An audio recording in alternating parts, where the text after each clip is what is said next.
It is the promise of this show that the participants and the talent maintain more interesting private lives than public lives.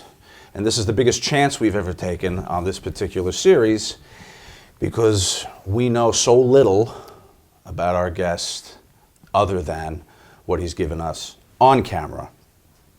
So hopefully we'll shatter that a little bit tonight. I have a funny story. After we shot You Shoot, where you fielded questions from the fans and videos and participated in a very successful rolling contest, we were shooting promos for Terry Funk's roast, which we were producing, which was coming up, and we were out somewhere in the middle of Pennsylvania. And we picked Terry up at his room. He wanted something to eat, so we were going to walk across to the Denny's. And a car comes flying, 9 o'clock in the morning, flying into the parking lot. Out piles you and Pee-wee and Fonzie. And you run up to me. I'm like, oh my God, I figure you're here to say hi to Terry. You're like, listen. I've been thinking about something I said about Kurt Angle. Can you cut that out of the show? I said, Sabu, it's been out for 6 months. And you went, oh, all right, then fuck it. Got back in the car and you left. I had second thoughts on that one. I don't even remember what it was. What was it that was so bad? Yeah, it's all right. Something about his dick turning black or something like that. Someone's dick turned black, right? His dick turned black. Oh, Too Cold Scorpio, maybe. No. I got to tell you how I have used your name in the last 6 months, or maybe a year, in producing the Timeline History of ECW series, which you did the first one of. You're the one guy, I think, and every talent that I brought it up to has agreed on camera, so you can go see it, that is owed so much more. Oh, I thought you were going to say something bad. Than you got. Because think of how many promo reels for ECW are your spots. Those guys all went on to work the majors, full careers. Where's Sabu's due? And I've asked that to a lot of guys, and they say the same thing. Where is his due? Did you get your due for what you contributed, specifically to that company? Financial due? No, but proud of myself, kind of, financial, no. And not just financial, how about opportunity? It opened a lot of doors for me. I got to, show off in front of a different crowd and a bigger crowd, But since then, since ECW changed wrestling. The WWE's Attitude Era, the Scratch logo, Steve Austin, that's all an offshoot of what you guys did. Right. And you didn't get the payoff. I don't mean the financial, you didn't get to go stay in WWE for Rob Van Dam, we could go on down the list. That's my fault I didn't stay there, because I didn't really want to be there. I just was there for the money. I wasn't there for to be proud of myself. I was actually embarrassed of myself for going. Because you saw it as a sellout? Yeah, it's a sellout, and I let an asshole try to change me, and I try to go along with it, sort of. And I was totally against it, but I still try to go along with it. And so I was a little ashamed of that. I allowed myself to do that. What did they want you to do? Well, Vince wanted me to be a likable baby face and to talk and all that. And I sort of was saying, well, if I could do it and not shit my pants before I do it, maybe. But then I couldn't do it without I couldn't feel what they wanted me to be or say, so I didn't really try. And so I was glad they let me go. It was kind of a let go, quit, mutual fuck off thing. They wanted you to do promos and babyface promos. To be a typical babyface, and that's exactly what I'm not, and that's exactly what I was brought up not to be, was be typical. Right. If I become typical, maybe I could make more money, but I wouldn't be proud of myself. Could they have put you with someone, maybe? Is that something you could have requested? What's that again? Could they have put you with someone who functioned more as a mouthpiece for you? Well, I asked for that, and they said no, so that was someone else's gimmick. And I go, I was doing that gimmick before he was born, and so was my uncle. and I know, as a rule, a wrestler should talk, but there are a few exceptions. I thought I earned the exception, but not to them, I guess. Right. Yeah. From a physical standpoint, how broken down are you? I'm not that bad. I'm not that bad. I'm all right. I don't think I've seen anyone take as much punishment as you. Maybe Mick Foley's up there in the same echelon, but what are the repercussions of that? What are your mornings like? Yeah, you know, some days are bad and some days are not so bad, but I'm not that bad. Not as bad as I thought I would be, but I still sometimes feel sorry for myself because, you know, I'm in a lot of pain. You know what all the guys say about you, too? What's that? Sabu will die in the ring if he has his way. No. You will do this until you're 75. I think that's the most honorable way to die. For a wrestler or whatever you play, die is to die on the field. Not necessarily I want to die in the ring, but if it was to happen, what a way to go. Like Misawa, a Japanese guy broke his neck in the ring and died right there in the ring. What a way to go, other than he was young, you know, but what a way to go. Fuck, you ended it right in the ring. That's great. But they say that you love the business more than anybody they know, and you'll never let a doctor tell you that it's time to stop or... I don't know. I can't. I won't let someone tell me to stop. I have to tell myself. A few times I thought I told myself, but I was wrong. You know, I recovered. A few times you wanted to get out. You mean? Yeah. How long is too long at the dance? Will you know?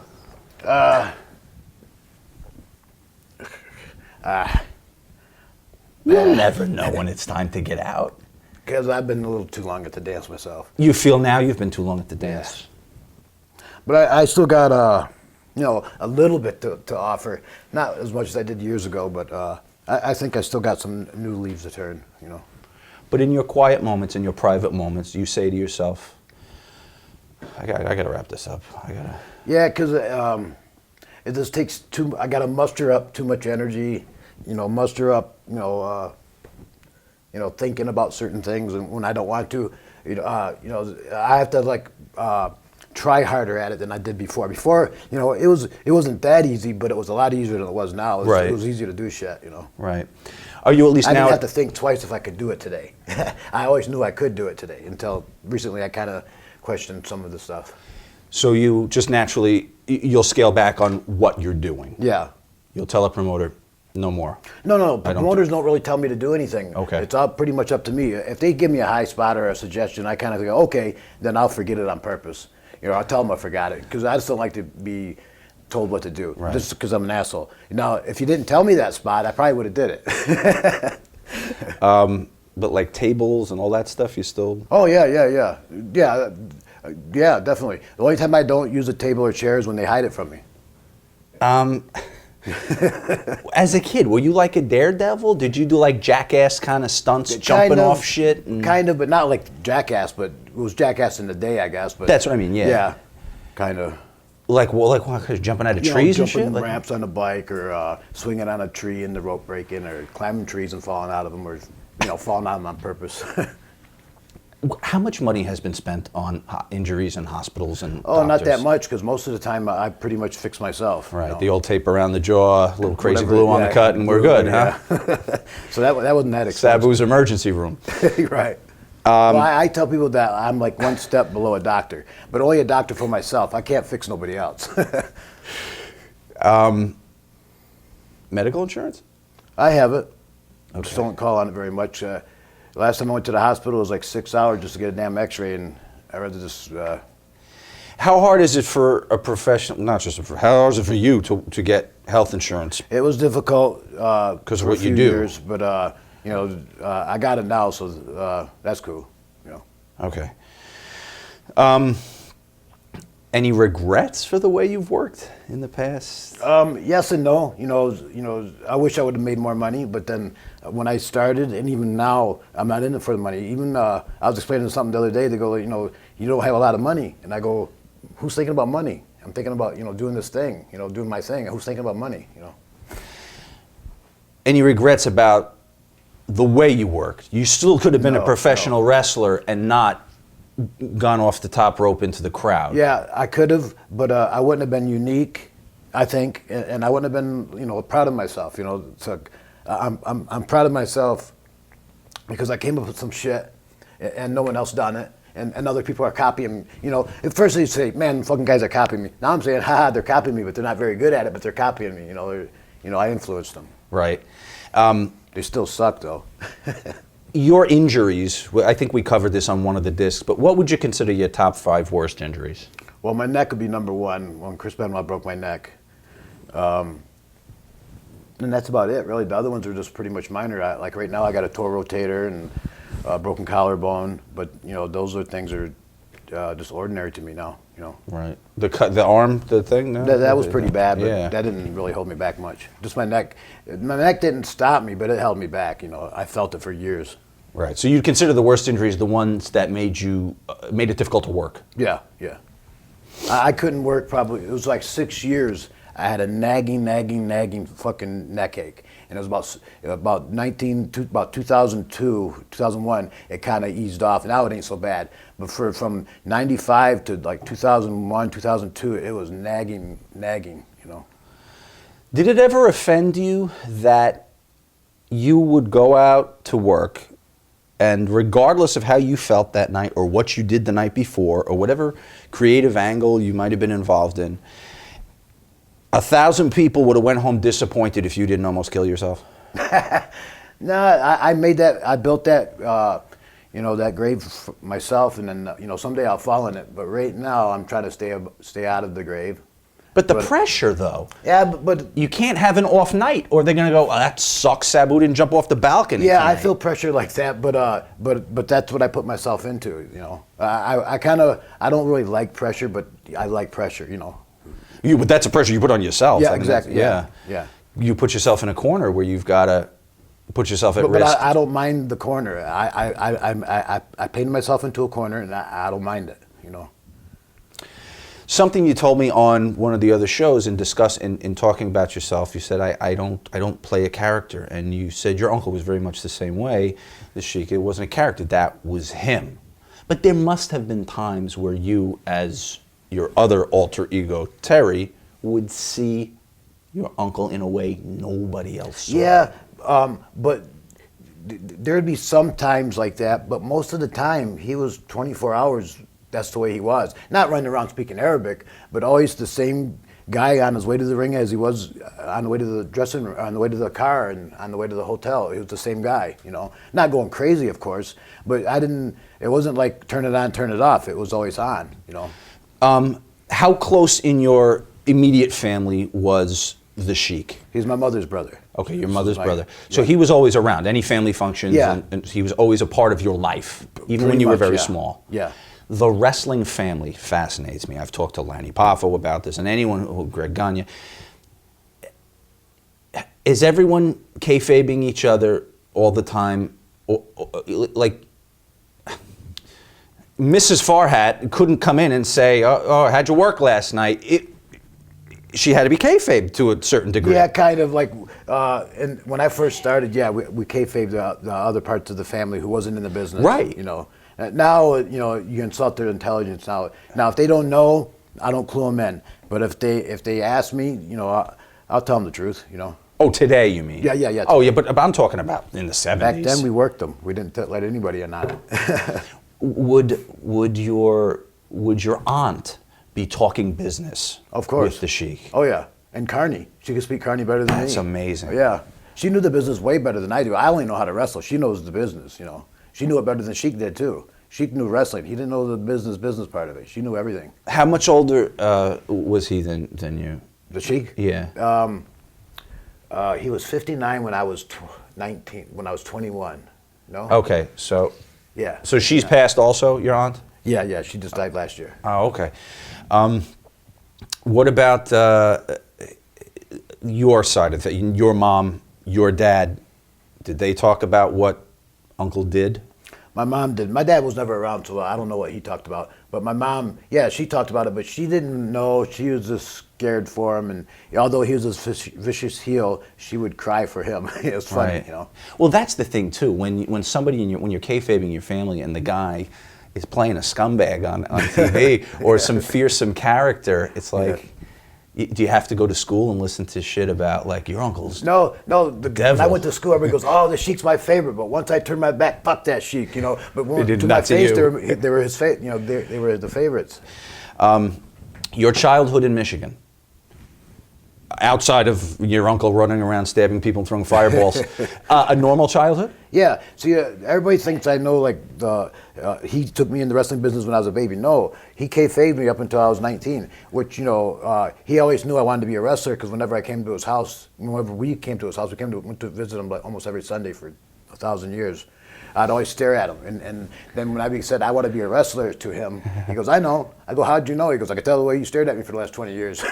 He just knew it.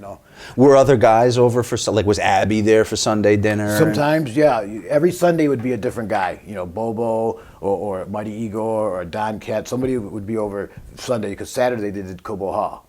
Oh, okay. So and they'd sleep after over. Hall, they'd go to his house, relax a day, and then go home or go back on the road or whatever. But whoever the big star was or whoever Sheik was wrestling that week, he usually brought him home. Would you hear him and Bobo talk? No.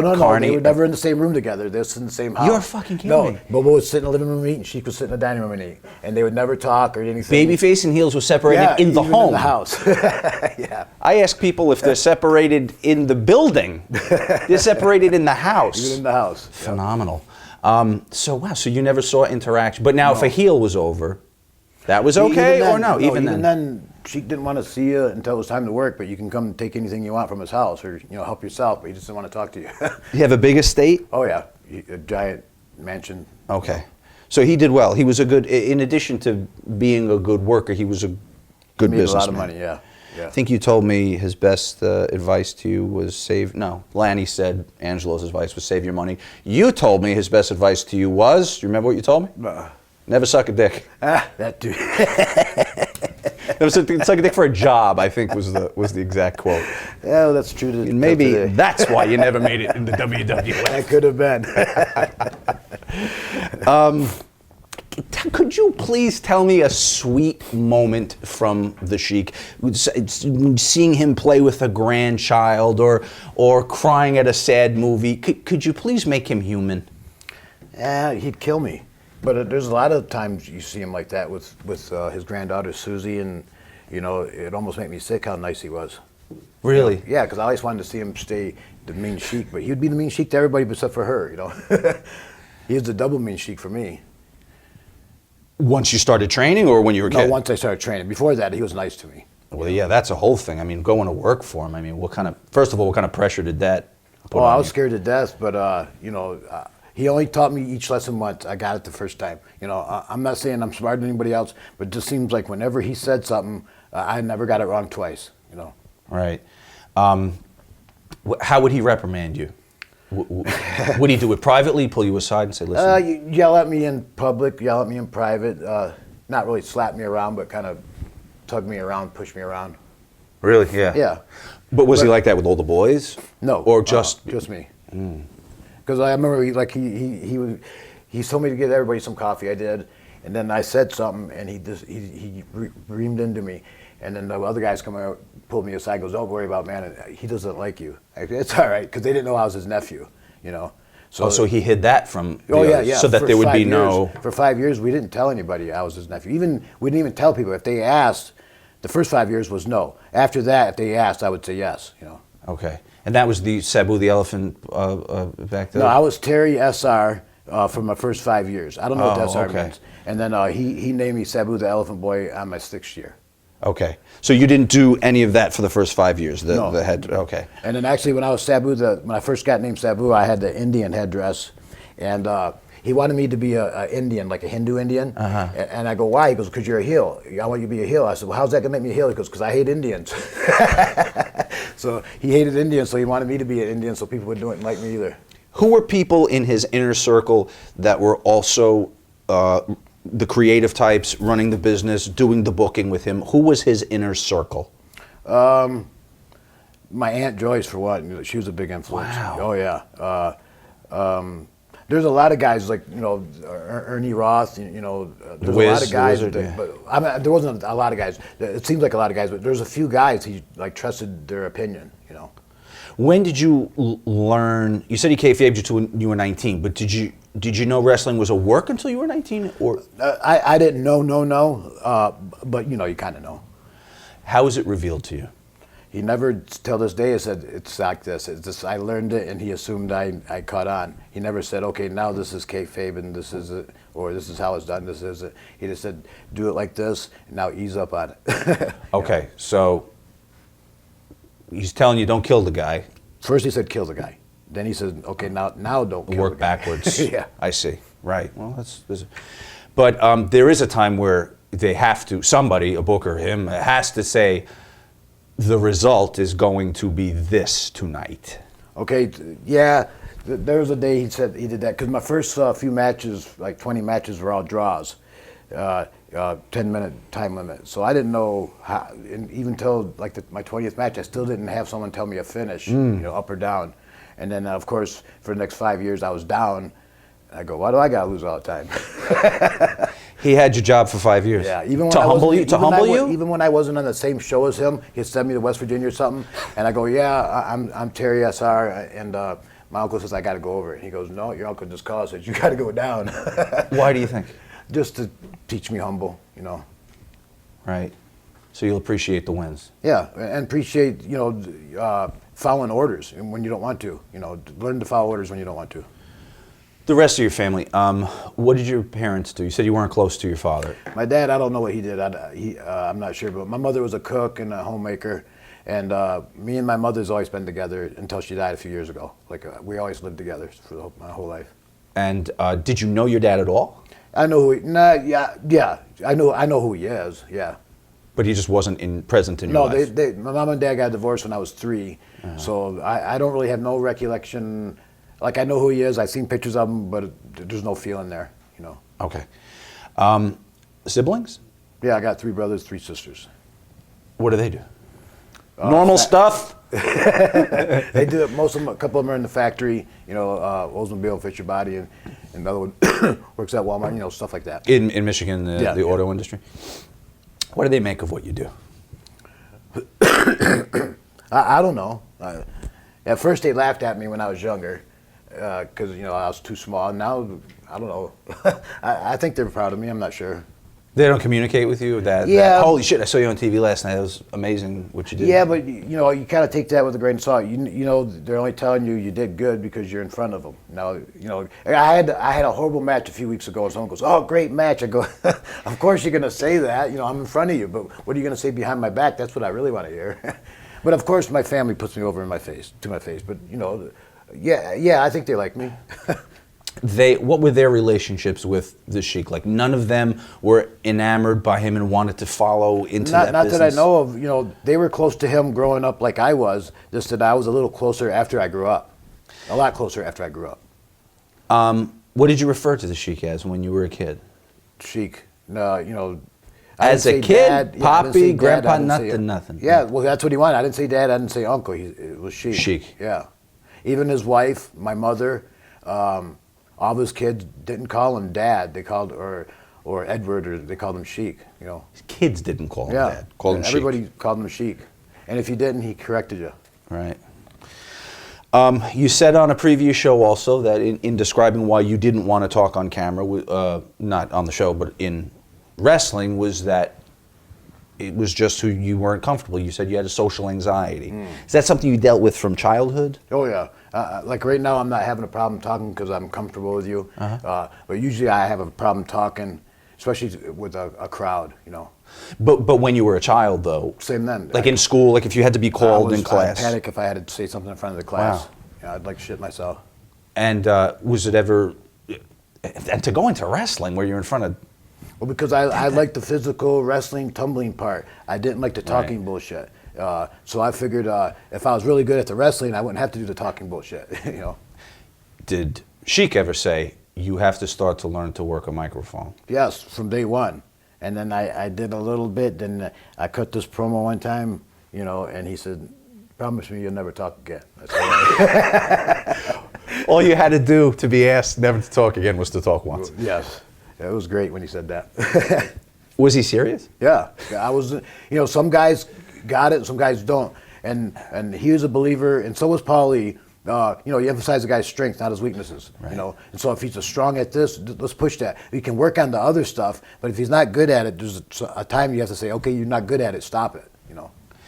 Do you think that social anxiety played a part in, we talked earlier about not having the opportunities, maybe not being a good wrestling politician, not being able to go to a boss and make a case for an angle? Did it get in your way at all? Yeah, I'm a terrible politician. I figured if you're good enough, it don't matter whose ass you kiss or what you do behind the scenes. If you're good enough and you're drawing people, that should be the bottom line. It shouldn't be who you're friends with or who you buddy up with. It should be on your merits only, I think. It should be, but that's not the real world. And I'm not a politician. I'm terrible at it. I wish I was. Not really. I'm glad I'm not. But if I was, I'd been in a lot better position now than I am. In doing the ECW series, I'm remembering now that I said something wrong to a lot of the talent recently. I was talking to Rob Van Dam last week, and we did Raven today. And every time someone tells a Paulie story about being fucked out of money or robbed or told he's going to get a check the next week, and we ran out of checks, what do you want me to do? They all say, right. They always say it with a laugh. Well, you have to. Except you, one time when we had your show, you talked about the night that you had to take a show, you had to take a shot in Japan. Yeah. And he got in the ring and fucked you. Yeah. Motherfuckered me. Yeah. And I mean, and that hurt, you got emotional. That really was a betrayal for you from Paulie. So for all this, like, Paulie's the lovable bad guy, he did hurt you. Yeah. He took it like a bitch, and instead of trying to make up or fix what happened, he wanted to punish me, And all I was going to do was miss a show and pick up next week, the following week. That's all I was going to do. Right. I was going to goodbye forever. It was one fucking show. And I talked to Benoit, Malenko, the little prick, and Taz, and someone else. Why is Dean Public Enemy? Why is Dean a prick? What? Dean? Yeah. Why is he a prick? You don't know?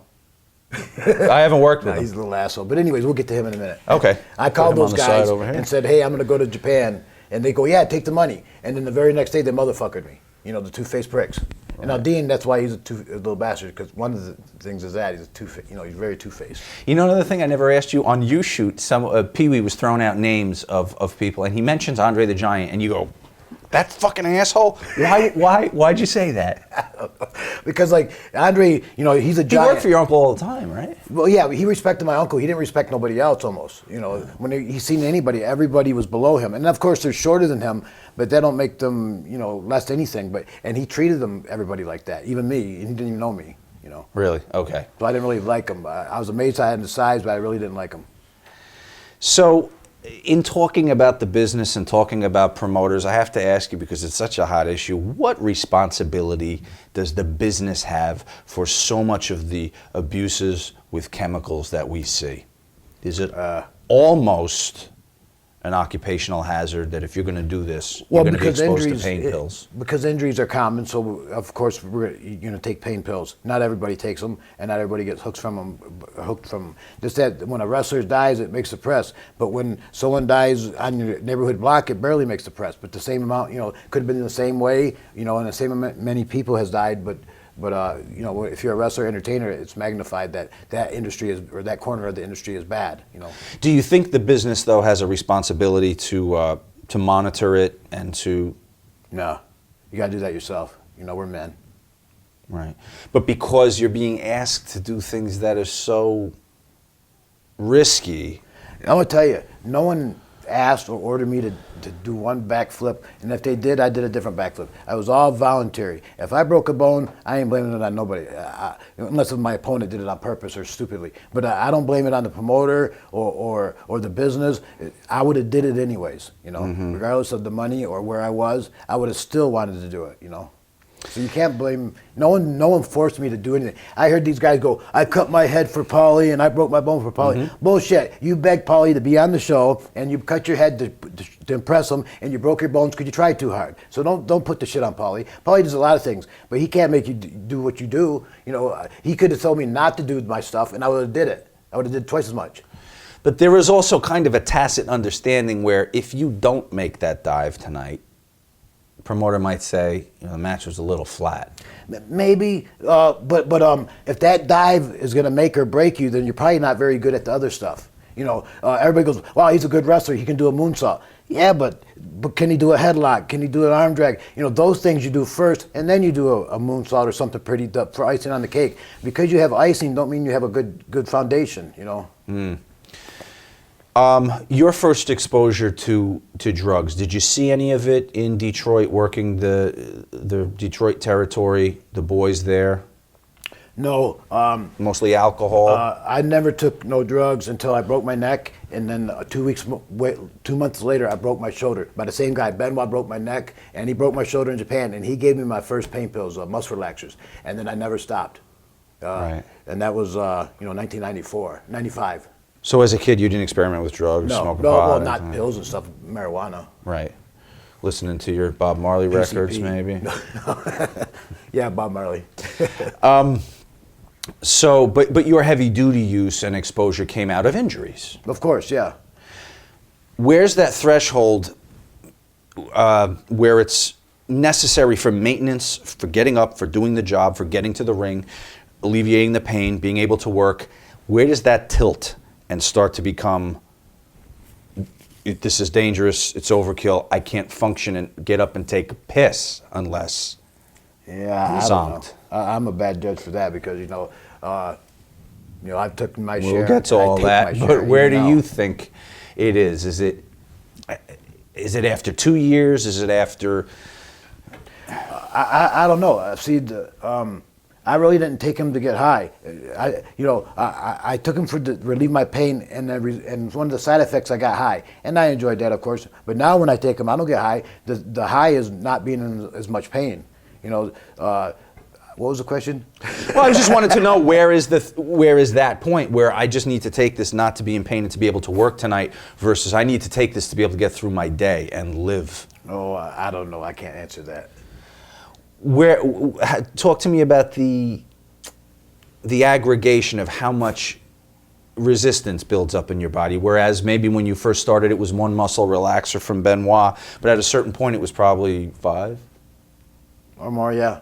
Yeah, because, you get immune to them, and then, you get immune to them, and the tolerance builds up, that high, And like I said, to me, the high is being out of pain, because the pills don't get me high. They make me feel better, but there's no high to it. Not that I know, Guys we've worked with that were in the big... marijuana I get high from. Right. Well, but that's a medicinal. That is green from the earth, as the Iron Sheik might tell you. Yes. We did Rob's RVD's episode, so we got a whole dissertation on the benefits of cannabis. So we don't want to go there again. That's available at kayfabecommentaries.com or shootinterviews.com if you want to see that. But guys were taking it not just for pain but for pleasure. We saw like the Louis Spicoli's of the world while you were there. Did any of that send a message to anybody, or was it just? Oh yeah, sure. It scared a lot of people, but it scared a lot of people. Made people slow down. Some people slow down. You just gotta. I don't know how to. Well, so when you hear, you knew Louis, obviously, right? Yeah, of course. So when you personally, when you hear about it, does it make you do any re-examination yourself? No, because I just think he got a bad luck of the draw. I don't think he was going down the wrong road or something like that. I think he just had a bad night and choked.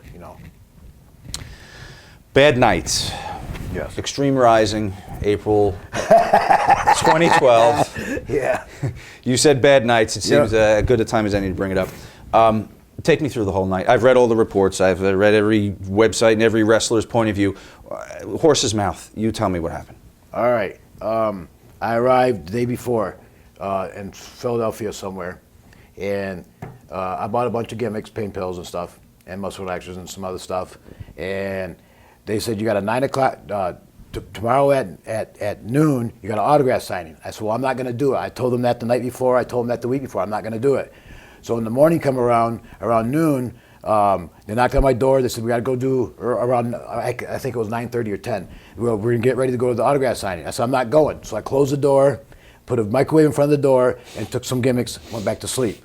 And then I wake up, there's police in my room and all this shit. And I go, well, who called the hospital or the ambulance? And a couple guys go, well, I go, why did you? They go, we came to your door to wake you up and you were snoring. So they broke the door down and they said I was unresponsive. Yeah, I was sleeping. I was somatose, not comatose.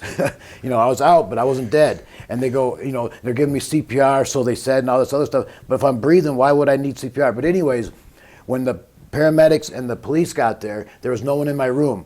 So I'm there by myself, and then I tried to get up, and the paramedics goes, no, you have to take the ride to the hospital, otherwise those cops are going to arrest you. And I looked over at the cops, and they go, yeah, you got to take the ride or we're going to arrest you. I said, okay. So I lay back down, go to sleep. This is probably 1 or 2 o'clock in the afternoon. Show don't start till 8. Okay. I go to the hospital. I sleep most of it off. I get up and say, I got to go to the show. They go, nope. If you leave before your 12 hours is up, the police in the lobby are going to arrest you. I said, bullshit. I go around to the lobby. I go, oh, shit, there's 2 cops waiting in the lobby. So I go back, and I waited for the 12 hours. But during that 12 hours, passing in and out, you know, and no one, I didn't know what hotel I was at. I had no phone numbers. I had nothing on me. All I had was I had a pair of shorts on. You know, and I went, and they were asking me questions I really didn't know. I didn't know what hotel I was staying in, and I said I'm in Philadelphia, but actually it was like Montgomeryville or something. You know, I didn't know the difference. It was Philadelphia, you know, Pennsylvania somewhere. And I'm not much on details. So Are you conscious this whole time? Like, are you conscious, or yeah, are you going in and out? I was in and out for the first couple hours. Now I'm pissed off trying to get out of there to make it to the show. Okay. And I didn't know, like everybody, my family and all them are getting bad reports that I died and all that. I was going to say, there's a report that you died. Nobody called the hospital I was in because nobody knew I was there. Nobody knew where I was. Once I got on the ambulance ride, nobody knew where I was going. All the other boys, my friends, they all took off to the show and said Sabu died, you know. And there's $1,000 missing, cash on my pocket, and a pair of brand new tennis shoes. Who were the 2 then that broke the door down? I'm not sure, but it was more than 2 in and out of my room. It was probably 6 or 7 of my friends in and out of the room during the time I was supposedly dying. And but I wasn't dying. I was trying to sleep it off, you know. And I would have slept it off, woke up, went to the show, business as usual. Instead, they jumped the gun, and I got not arrested, but handcuffed to the bed practically for 12 hours. And then when I got out, I didn't know where I was going. I didn't even know where I was at, you know. So you had to stay in the hospital till what, 1 o'clock in the morning or whatever it was? Till about 5 in the morning, till I can get a ride to the hotel. And I got to the ride to the hotel as everybody's just left. They're all at the airport. And I'm talking to them, where's my money? Where's this? Where's that? This guy's got it. That guy's got it. Oh, you're alive? You're okay? You're good? Well, yeah, we knew you're okay. But none of them told me they thought I was dead, and my family thought I was dead, up until I went home the next day. Who should have taken responsibility for this? Who was running the show that should have... No, nobody should have took responsibility. No, but called your family. Like, who should have stepped up and handled this? One of the boys who called the ambulance should have called my family or something, because they called an ambulance and then took off, you know, and left me there, you know, drugged up. Of course, my own drugging, but still, you know, I wasn't coherent enough in the first few hours to tell people what the hell's going on with me, you know. But are you positive that your life wasn't in danger? I don't think so. That they jumped the gun, or do you? I think they jumped the gun. You don't think that they genuinely were nervous? Try a catheter first, because they put a catheter in me too. I woke up with a tube in my dick. Fucking hurt. And I try to pull it out, and there's a balloon in your bladder. They go, no. Oh, boy, that is the one word that just made every male. I almost started the word crying catheter alone. I almost started crying. Do you have a problem? Anyways, it was blown out of proportion. It was blown out of proportion, but it was on CNN, so that was cool. Right, and TMZ. I was going to say you made the rounds. It would be nice if you did that by winning a championship instead of whatever it takes. Them saying that you're dead, but you know you do what you got to do. What would your uncle say? Oh, he would be disappointed about all this stuff. He'd be very disappointed in me, but you know, what can I say? It happened, and. Was he a clean liver? Pretty much, yeah. Didn't smoke, didn't drink, ate good. Always talked about training. You know, he was never a bodybuilder, but he always stayed in shape. You know. And just dealt with pain. Took a couple of aspirin, kind of thing. Do you ever? He definitely didn't teach me how to take pain pills. He didn't. No, I'm not implying that. I didn't see him take them. Do you think about that sometimes? Like, God, how far have I come? Yeah, but I try not to dwell on it too much. Just what can I do? You know. Well, I'm just asked because you did spend your life making a very nice tribute to your uncle. Thank you. What I sometimes say is you built him a palace, but maybe did you leave it unattended a little bit? Sometimes with stuff like this. Yeah. But you know, I'm human, and you know, forgive me. Would he? Was he a forgiving guy? Yeah, of course. If he was here? Oh, he was more than second chance. He was 10th chances. You could, even if you, not me as a wrestling student, I didn't have those many chances. But as a human being in other areas of his life and of your life, of my life, he gave me 10 times chances over. But in wrestling, I only had a couple chances, you know. Right. So he might understand today. Yeah, he would understand eventually, but you know, he would be very disappointed. He'd smack you around a little bit first, Yeah, wouldn't for he? sure. He'd take you in the other room and put you against the wall. Yeah. Well, one time he got mad at me, and he had bad hips, and he swiped at me, and I backed away, and I kind of giggled inside, like I moved pretty quick. And then he goes, "Lay down, get down, so I can kick you." And I go, "What?" He goes, "Lay down so I can kick it," because he couldn't raise his leg up, so I had to go down to his foot. So I kind of did a push-up, and he kicked me in the back of the head, and he goes, "Okay, get up." Why the fuck would you get down? Because he make told him me work to. for it. He told me to.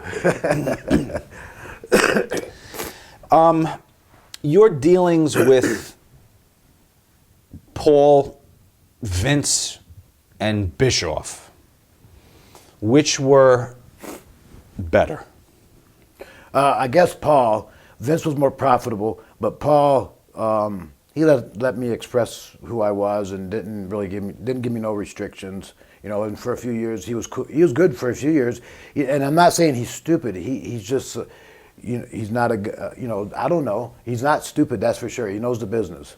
Paulie. Yes, and I like him the best of the three, but I still, you know, have something. Yeah, like your one-on-one dealings. Who was best to deal with? Paul. Okay. If he wasn't lying, if like what I was he gonna said, say, if what he said came true, it would be Paul. You know. Right, because we've heard a lot about Vince and Eric, but I don't think either of those got painted with the shyster brush like Paul. like Paulie does. Yeah, but being a shyster and knowing the business is two different things, I guess. You know, he was a shyster businessman, but he knew the business, you know, better than anybody I know. You know, he had a passion for it. I'm not taking that and nothing like that from him. He has passion and he has the genius brain, but that's why he's such a fucking idiot, because he is a genius. You know, he thinks he thinks and knows he's too smart for everybody. Where's Todd in that whole world of? We all know Todd is God, but where is Todd really in that whole world of geniuses and shysters, and where does he fit in? He's not a genius or a shyster. He is just, you know, he's a smart guy and has money and knows how to keep it, you know. Because, like, he didn't lose that much money in ECW. Well, he sold out to Paul before it But even before he exploded. sold, he wasn't losing that much money. He actually, you know, wasn't doing that bad. Yeah, you know, like if the wrestling didn't draw, the videotapes would cover for it, or the whatever would cover for the other. So it balanced out in the end. Even when he was on top, he didn't make no money, but I don't think he lost much money. You know, not like people think. Was he more honest than Paul? Yeah. Yeah. He was the guy, you talk to Paul when you want to hear something, and you talk to Todd when you want to hear the truth. Well done. How about Vince? What do you think of the whole Sabu thing? I like the whole Sabu thing you're doing. He was all right. He talked down to me. Then for a while, he kind of put me over, you know, to my face and all that. How did he talk down to you? Call me Sabu. That table, how do you do that table? You know, what do you do with that table? And then, you know, a year later, I see him walking to the ring, him and his son carrying a table, wrestling the Dudleys. Right. I mean, they kind of criticized me and thought it was silly what I did, and then they go and do it. Not just the boys, the boss. Right. You know, I thought that was funny. How about Bischoff? What were his strengths? He was nothing. Fuck him. He was a two-faced prick. What happened? Coward. He fired me on the hotline. He didn't have the balls to even call me, let alone call. He could call me, write me a letter, whatever. Someone goes, check out the WCW hotline. So I call it. It goes, guess what? International superstar just got fired. So I push A or push 1. So I pushed 1. Sabu just got fired. I go, I did. So I call him. I said, I just got fired. He goes, oh, you didn't get the memo? I go, I think I did. But I wanted to hear it from you. And he goes, well, yeah, we had to fire you. I said, all right, thanks, bye. They made you call charge you 99 cents to find out you were fucking fired. Yeah. That's brilliant. Make another $1 off you before we kick your ass out the door. Exactly. He's a genius. And that was also a mutual fuck you, you know, on both parts. We're talking about the business and where you belong in the business. How come the ECW hasn't seen its due in the Hall of Fame? It wasn't around long enough. It's only been 7 years. Oh, but it made such an impact. Yeah, but it was such an impact and died fast. It was, it's not like AWA and WWE. Those are like 30, 40 years old. I think WWE's like 50-something years old now. Yeah, but still, I mean, they got Edge is in the goddamn Hall of Fame. No disrespect to Edge, I guess, but I don't know. Is Coco Beware's? But the thing is, Coco Beware's in with the friggin' bird. But the Hall of Fame doesn't really mean nothing. It doesn't mean nothing. It's somebody's opinion, not a fact. It's not like the fans voted. They had these guys in. The office of WWE said, "Well, can we make money on this guy this year?" Yeah. So there's no prestige in it. There's not a prestige in it. It's not an award. That's what I was going to ask you. Do you give any credence to what their brand of the Hall of Fame is? No. Now, the real Hall of Fame, what I would consider would be the Pro Wrestling Hall of Fame. What is it called? In Amsterdam, New York? Yes, exactly. In Amsterdam, New York, right. That one, they're not making money. They put you in there on your merits, not because right. you sing a national anthem or something like that, or you do, that's like a real wrestling Hall of Fame where they only have wrestlers and managers, and maybe trainers. Cauliflower Alley, too, Yeah, I like guess. that. Yeah. Would you go in if you were called? WWE? No. But I would take their money. Now, I can't tell you what I'd do, but no, not really. The call comes right now. Sabu, 10 grand one weekend, can put you in the Hall of Fame. Sign this deal here over here. We'll make some action figures and blah, blah, blah. You going to say no? It's part of the work, isn't it? Yeah. Yes, no. I would say yes. And Can then, I be your agent? Can I only teach you to do this? Wait. I would say yes. And then, I would motherfucker him, You'd get on stage? I think so. What would you say? I'll probably just go, this sucks. I don't know what I would say yes to the money, but I wouldn't say that it's no honor. I wouldn't say, "Oh, right, I'm in the Hall of Fame." I would just say it's another day of work, and don't fool yourself. That's fine, but you take the payday, you go do the day of work, and you throw the thing in the garage. I would only take Trophy. the payday. Maybe now because I could use it, but if I was like well off, no way I'd take it. I wouldn't even consider it. If they did say up in Titan Tower, listen, we got to start getting these ECW guys in here. Who's the first one that should go? Of ECW guys? Yeah. Probably Van Dam, because he made it ECW and WWE. He made an impact in both. I didn't make an impact in WWE. I had an impact in ECW, but it's not the same as. He'd be more honored as being a Hall of Famer than I would. But okay, so let's just talk about if they want to honor ECW. Forget about if it's a crossover guy. Who's the guy from that locker room back then, or the office, that should get that first entry into the Hall of Fame from ECW? If they want to honor ECW correctly. I don't know. You trying to? Let me guess. Taz. I'm kidding. He's a thought. But I don't know. I can't answer that. Is it Paul? Probably. Is it Dreamer, maybe? No. Is it Gabe Sapolsky? No. I don't know. I could. Is it you? Maybe, but see, I can't say that. You just said. Who lit the fire for ECW? What's that? Who lit the fire for ECW? You were there. I wasn't there. I watched on TV. I believed everything you told me on TV. But you were inside, so you know who really made it work.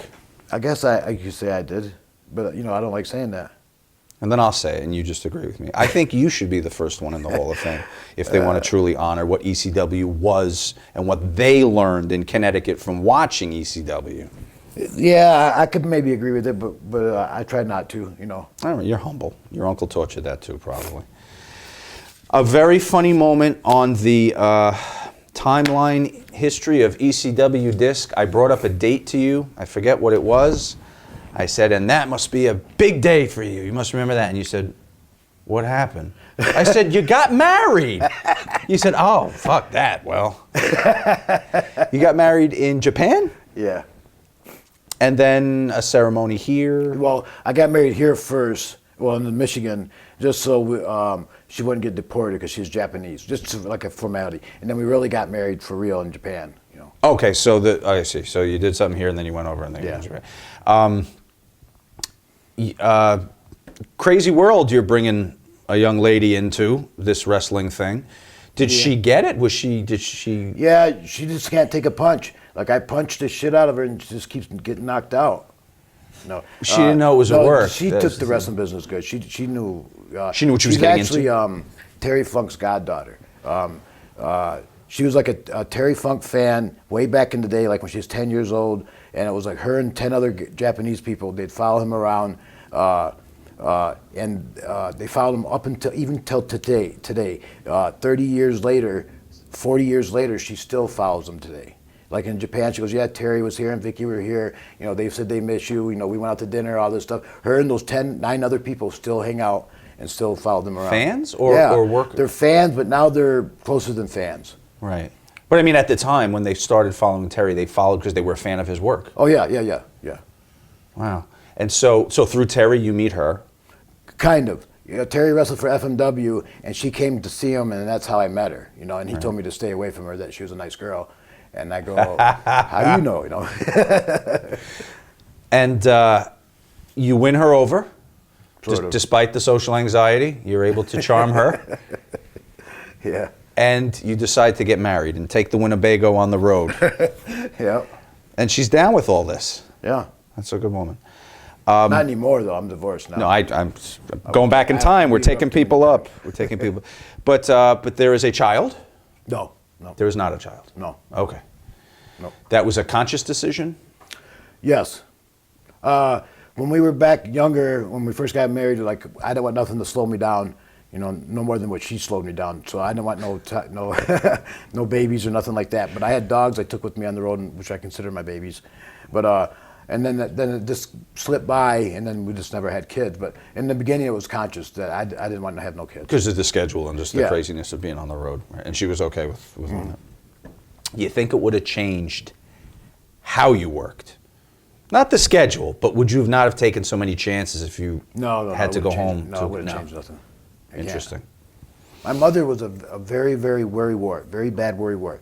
And even though every bump I came home limping and all that, she felt it worse than I did, but it didn't stop me from doing what I was doing. I didn't want her to see it, of course, and I didn't throw it in her face, but she felt every bump more than I did. She watched? No, but she just knew, you know. Oh. She never watched one of my matches. Even when we did watch part of my match on a videotape, she goes, "Oh no, you're hurt." I go, "Yeah, but maybe I was hurt there, but I'm okay now." She goes, "Oh no, you know, you're hurt again." I go, you know, like she couldn't take it. She said, "I have a heart attack watching me on a videotape, thinking I'm still hurt." Even after having seen her brother, yeah, for all those years. Yeah. Remember the movie I Like to Hurt People? Of course, yeah. Well, how did that all come about? See, that was supposed to be wrestling was supposed to be a small part of like a horror movie, but then the budget got cut, so there was only the wrestling left. So they made a movie out of just the wrestling. It was supposed to be part of a horror movie? Yeah. About your uncle, or that was just after? He was in it. He was like a snake, and then a snake slithers into your room, into like a hotel room, and then you see him in there stabbing somebody, and then the snake slips back out. But all that got cut, and they just kept the wrestling, made the wrestling. And it wasn't called I Like to Hurt People then. It was called something else. Right. But then they turned it into the... Yes. Okay. Like they scrapped up all the scraps. Because it was such an odd thing. Like it wasn't a documentary. It was kind of a work. There was that the in-ring footage. So that's interesting that it was an offshoot of a horror. It sounds like it's a good idea they made the documentary instead of a snake slithering in a room to look at your uncle getting changed. I got to ask you some personality questions. I have to get inside you a little bit here. Tell me some of your favorite TV shows. What'd you watch growing up? Beverly Hillbillies, Munsters. Was it a TV household? Did you and your brothers and sisters watch TV a lot? Oh, yeah. What's the lineage? What's your ancestry? Lebanese. What do you mean? Lebanese. But both parents? No, my dad's Irish and German, and my mother's Lebanese. Okay. From Lebanon, or she was already her brothers and sisters were born there. She was actually born here. Okay. So what do you watch now? Real Housewives of Atlanta and stuff like that. I'm serious. I love that shit. Sabu's a bitch. What is this? Where do you rank the Atlanta Housewives versus the New Jersey Housewives versus the New York Housewives? Go ahead. The Jersey Housewives are meaner because they always say, I got the mafia behind me, or I'm connected, and so they always say Right. they're going to do hits. But Mob Wives is good. I like Mob Wives. Right. Very much like wrestling in a way, right? Yeah, of course, Kind of the way they build the characters now. Yep. They probably have meetings. Everybody has like a different character, a different way of doing things. The producers have to say to these girls, you need to be a little more of a bitch this week. Because, Right. Yeah. You have to heel out on this girl. Yeah. What's on your iPod? Do you have an iPod? What's the iPod? Get No, the I don't guy have and I. No, I don't have Do you listen to music? Yes, heavy metal. Old school heavy metal, like Yeah. Metallica? Well, that's older school than that, like Black Sabbath and Judas Priest. I really don't sure. like Metallica that much. I like a couple songs, but it's just too much thrash. Did you see Sabbath when they came around again? Yeah. I seen Sabbath about 5 or 6 years ago in Detroit. Black Sabbath and Judas Priest, original members in both. Without Bill Ward, though, right? Or was Bill Ward was there. He was there? Yeah. What was the most recent tour he didn't do? That was I probably guess? 10 years ago, though, not a few years ago. Oh, okay. Yeah, because I know they went back out and he wasn't part of it. So were you a fan of horror films? Not really, but I'd watch, I'd watch them, but not really a fan. No, I wouldn't say I was a Like fan. the whole Sabbath thing. And your uncle starring in one with about a snake, I think. Movies. Favorite movies. Let's go. I don't know, Platoon. Because, I was in Vietnam for a few years. You worked in Vietnam. You wrestled Japan, Vietnam, Ging Hao same thing. Shang. What? You wrestled Ging Hai Shang one night in. Child and Fat or something like that. What? But so you don't have a favorite film? Godfather. Ho Chi Minh. That's who I wrestled. Ho Chi Minh. Ho Chi Minh. Yeah, you got him. No favorite film? Godfather. No. I like a lot of movies. I wouldn't say one is a favorite. What actor plays Sabu in the movie of his life? Brad Pitt. No, I don't know. I never thought about that. I don't know. Well, what would his qualities have to be? He'd have to be quiet, a soft-spoken. You're not a yeller, are you? I don't know. Yeah. Do you raise your voice? You have little tantrums every once in a while? Of course. Who sees that? Promoters? Promoters, ex-wives? Who sees it? Just about everybody can see it eventually. You're going to see it pretty soon. Keep pushing me. No, I'm not. I have my moments, Your favorite cuisine to eat? Something I cook. I don't know. Whatever I cook, I like the most. I'm a pretty good cook. Like a certain, like Italian or Chinese? Well, or whatever I make would have to be part Lebanese. Even if it's a hamburger, it'd be a Lebanese hamburger. What the hell's a Lebanese hamburger? Something I make. Whatever I make. Because you make it, it's Lebanese. Yeah, I don't make nothing. This is a Lebanese interview. Well, I don't right make now. nothing according to a recipe. I kind of make it according to what I want to eat. To how you. What I want to. My mother was a great cook, and I used to. She taught me how to cook since I was 7 years old, and stuff like that. And so I've always been able to cook, and you can cook stuff by following a recipe, or you can cook stuff by feel, and I can cook it by feel. It's like calling a match or getting in the ring and just Yes. going with somebody. Like you can read a script, or you can really know how to do it. Right. But you talk about your mother. You must have had a remarkably close relationship. Yeah. More so than the 6 other brothers and sisters? Oh yeah. They see. I lived with my mother. They all lived with my mother, and we lived together. When they got of age, they moved out. When I got of age, 20 years old, she got sick. So I stayed with her ever since. She took care of me for 20 years, and then when I was going to move out, she got sick. So I didn't move out, and then when I did move out, I moved her with me, and then she died when I was 47. No. Yeah, when I was 47. So I was with her 47 years. I was never apart from her. And she became ill when you were 20. Yes. So for the last 27 years of her life, you were took care of her her. caretaker. Yeah. How'd you do that in work? In the beginning, I could leave her for a few days, a week, and she'd be fine. And my brother John would always come over and check on her. But she would only tell people, she'd only tell me her truth if she was really sick or not. Everybody else, I'll be okay. Now, I could tell if she was just saying that or if she really was sick, So when I was home, not on the road, I was home. Not necessarily taking care of her, but taking care of her. I was always within her grasp. She could just yell, and I'd always be close by. But when I was on the road, I'd call her, every day, a couple times a day. And if I felt something was wrong, I'd send my brother over there. Okay. But I called her every single day, no matter where I was. And whenever I was home, off the road, I was home in the house, taking care of her. Was she ill, like bedridden? Ill? Towards the end there, the last couple of years, yes. Okay, but so for the earlier years when you were working, she was able to make she food could, for herself. Yeah, and yeah, all that yeah. stuff. When I was home, I did everything for her. But when I was on the road, she could still do stuff for herself up until the last 4 or 5 years of her life. Then she was really bedridden, and me and my wife helped me take care of her. So the last couple of years, me and my wife couldn't leave the house together because one of us had to stay behind to make sure my mom was okay. So that kind of hurt our marriage. But I didn't care about that as long as my mom was okay. Right. Did she ever express to you how appreciative she was that you did that? Oh yeah, yeah. She yeah. So she told you? Yeah, yeah. You got to hear those words. Oh, well, Yeah, that's great. I'm close to my mom. We would argue, and then 5 minutes later, I say I'm sorry, and she goes, "I know." Right. And I didn't tell her everything, but I could. I couldn't tell her everything. She'd worry too much. You mentioned that the caretaking of your mom put a strain on your marriage.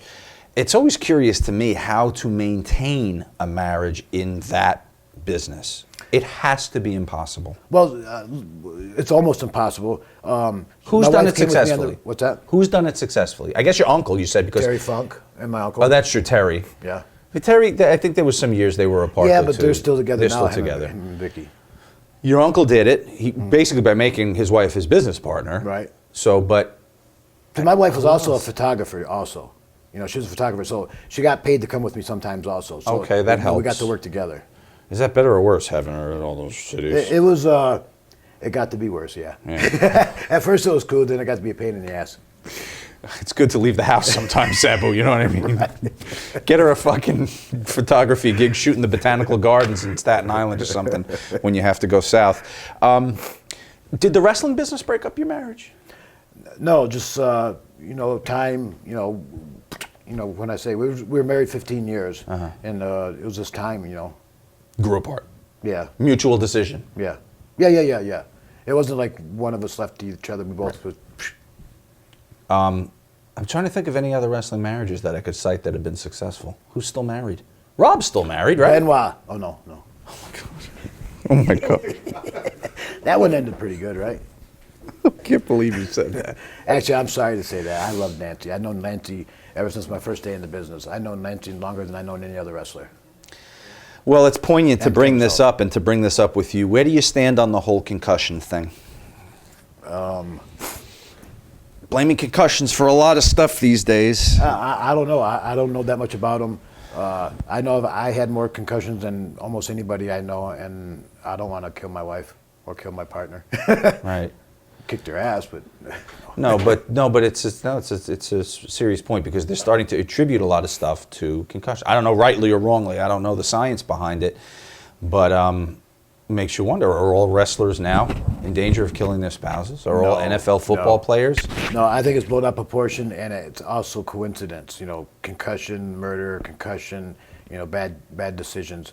I had bad decisions anyways before I had concussions, and a temper before I had concussions. But I don't think.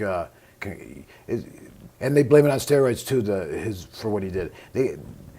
I don't think so, but I don't know either for sure. But I wouldn't blame it on concussion or steroids. How well did you know Chris? I known him pretty good. Something you could have seen happening? No. I didn't like him, and I thought he was weird, but I didn't think anything like that. What was weird about him? Just he got too serious about his matches. Like I'll go boom, boom, boom, and then you do a spot, and then he'll go. For like 5 minutes, I go, "Are you fucking serious? Come on!" And then something, and he goes, well, "Wait a minute." And then instead of just moving on, he'd stay 5 minutes thinking of that one spot where you can just say, "Okay, I'll fit something in there later." So I thought that was weird. I couldn't stand him for that. Did you see? But you never saw a kind of temper where when you got this news and you found out what happened with Nancy and his son, which is unthinkable. I didn't see it in a million years. I didn't think I didn't like him, like I said, but I didn't think he was that kind of a guy for sure. Right. Other incidents that have happened in wrestling, like the Owen Hart fall. A lot of people point the finger at the business, and I kind of can guess what I think your answer is going to be. Does the business have any responsibility for taking better care of its people, whether it's while they're in the ring, while they're about to come down, after they're done, putting them in treatment if they need treatment? Should they do a better job? I don't know. Of course, they could do a better job, but is it a job for the wrestling business? No, you got to do that yourself. You know, Vince only does the rehab thing and this other thing, the other stuff to make himself look good. He ain't doing it out of kindness. He's doing it because he's forced to. And does the business owe us a rehab for whatever? No, we put ourselves through it. We owe ourselves whatever we did to ourselves. That's our fault. It's not the business. Do they still pay for it? I know the WWE offered anyone that wanted rehab. For the rehab? Yeah. Right. And some people have taken them up on that. Yeah. Tammy, I think 9 times. Or 8. Yeah, maybe. But yeah, they pay for it. Did you go into rehab after the ECW? I didn't do Extreme it. Rising? What's that? Was it after the Extreme Rising? Yeah, incident? a few months after that. I only did it just because, people were worried about me, and I couldn't go to each one and show them I'm okay. So I just did it just to do it. Family or in the business? Family, and a few business. There's a few guys in the business who I consider my family. So I had to do it so they could rest easy. Why didn't they take your word? Because they weren't around me that much, and a lot of bad things were happening to me at the time. I was never that bad, but they didn't know that, so I just had to prove to them that I wasn't that bad, or that sad or depressed, or whatever you want to say. With the pills? When you said the bad things were happening by taking pills? No, my mother died, my dog died, my wife left me, I lost my house, lost my money, boom, boom, boom, boom, boom, boom. And then this thing happened with the Extreme Rising thing. Right. Okay. So it looks like I was on my way to killing myself, but I never was. That's never even crossed my mind. I wanted to kill myself in the ring a few times, but that don't count. No. When you do rehab, do you get therapy, counseling with it to deal with these other issues? Yeah.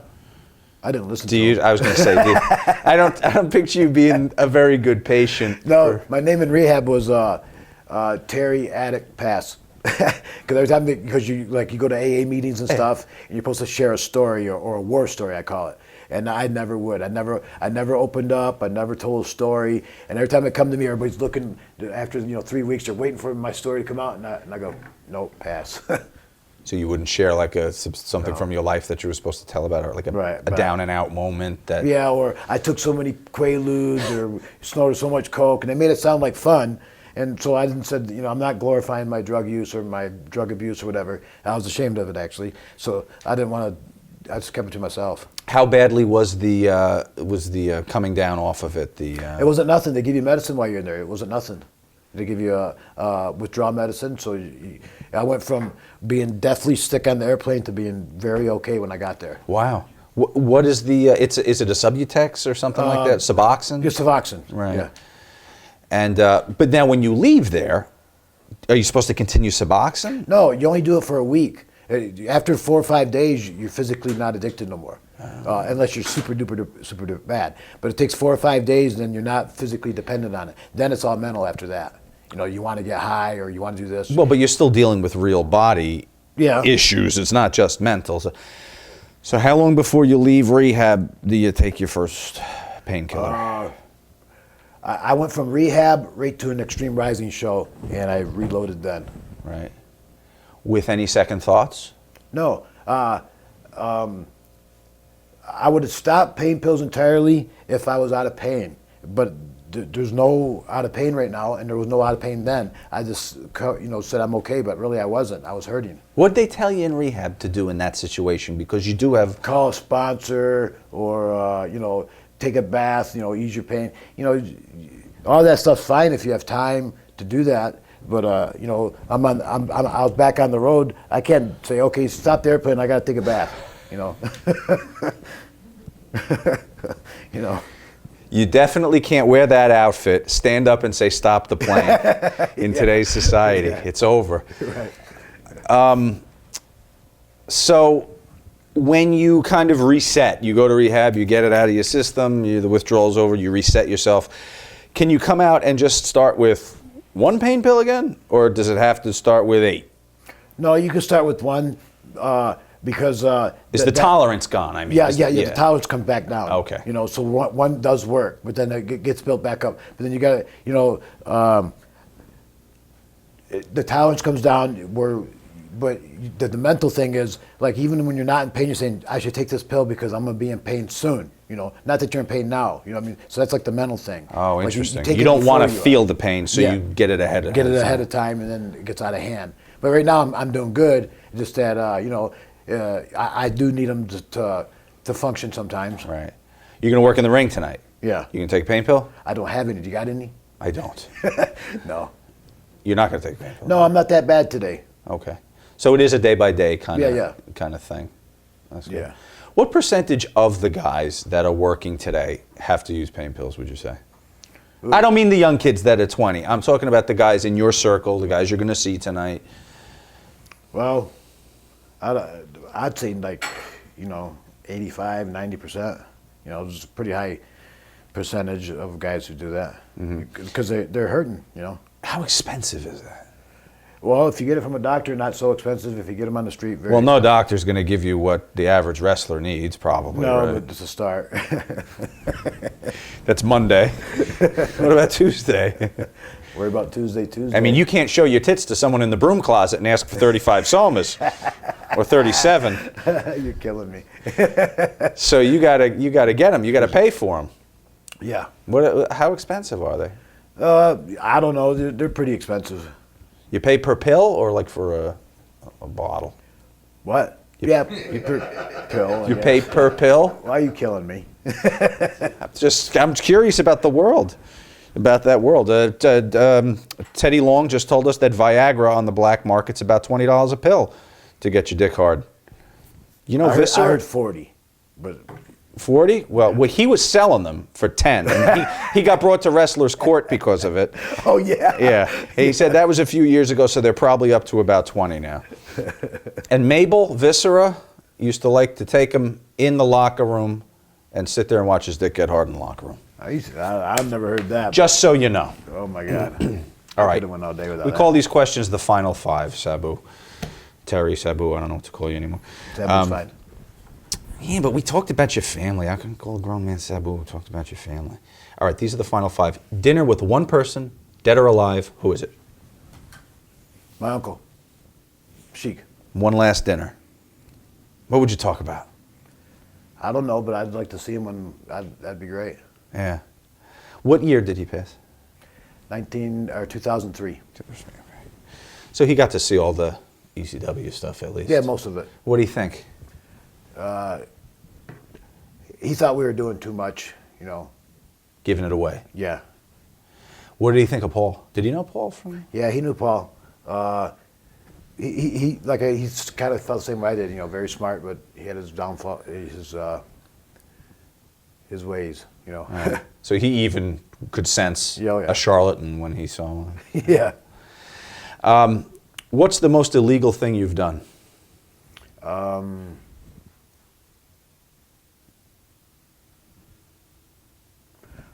Nothing. I don't know. Did you ever steal anything? Yeah, when I was a kid. All right, so maybe it's that. Drink and drive? What's that? You ever drink and drive? No. No. You have a soma and drive? I've had before, but not on purpose. Okay. Your most irrational fear? Some people are afraid of cotton balls. What's your most irrational fear? I'm kind of afraid of heights, and I'm kind of afraid of needles. You know, you get pricked by a needle, like I kind of a phobia about it. But you'll take barbed wire across your whole body. That's different. I don't understand this. How is this different? Well, because the barbed wire, you kind of block it out, and it's part of something. Needle, you're saying, be careful, you might poke yourself, you know, and then if you poke yourself, you do, you know. Like a syringe, like if you had to go to the doctor? Like a sewing needle, stuff like that. Oh. I don't like those kind of shots either, but like when I have a sewing needle, like for some reason my heart races and I got to be careful with it, you know, not to poke myself. Right. But barbed wire, fine. Exploding death matches, fine. Yeah. Glass, fine. Thumbtacks, fine. Well, not thumbtacks, but yeah. Oh, you never did thumbtack, man? Okay. Go back and tell young Terry something that would benefit him.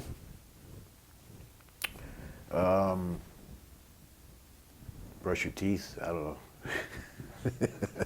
I don't know. I don't know. You don't know what advice you'd give your young self that you needed to hear, maybe, that you didn't get to hear as a kid? I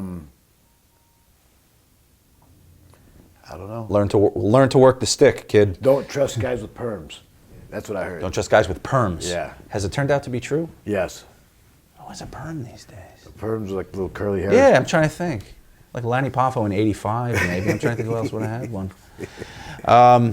Jerry Blackwell, Crusher Blackwell, had a perm. Yeah. Probably very untrustworthy.